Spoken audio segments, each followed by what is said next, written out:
Hi, Tim. Hi. I'm Marnie Cal on behalf of Superman homepage. Hi, It's Marnie. great to see you. So tell me, you are like the definitive voice of Superman. What do you feel about going back into the character again?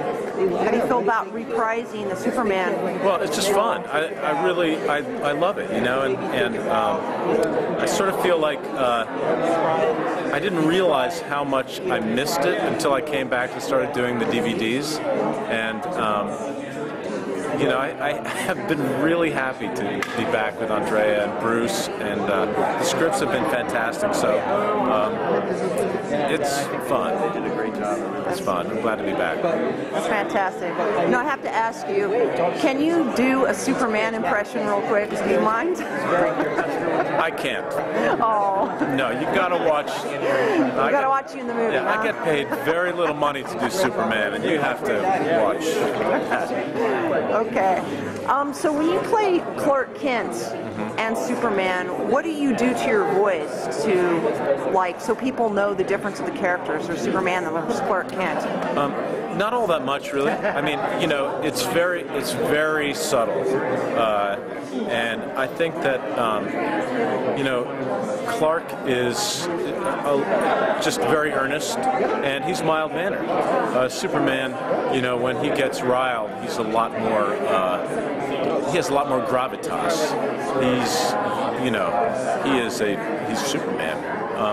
Also, you know, Superman over the course of doing these DVDs has developed this sort of wry sense of humor, which I really like to see coming out, especially in his relationship with Batman. Yeah, definitely.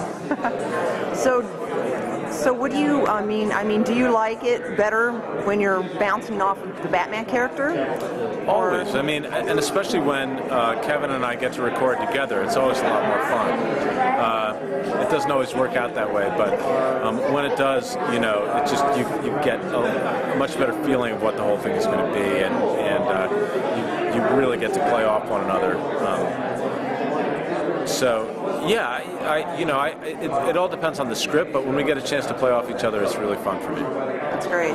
So do you feel like the Superman and Batman characters have developed a lot more in this film than in the past that you've seen them? Or? Well, I mean, their relationship is evolving, you know, slowly. I think that, like I said, Superman sort of assumes now and takes for granted that Batman is going to see the cloud in every silver lining. Everything that Batman does is going to be tinged with his cynicism and bitterness, and Superman, rather than trying to convert him, just sort of tolerates that point of view and with sort of a smile. That's great. So how much do you improvise on the role when you're there in the microphone? I mean, do you throw your own stuff in there, or do you stay close to the script? Zero. You stay very faithful to the script. Right. And sometimes, do they change the script, or? Yeah, I mean, in the course of doing it, we find that things don't quite work, and we change things up. And also, after it's animated, there are always things that need to be adjusted a little bit. So yes.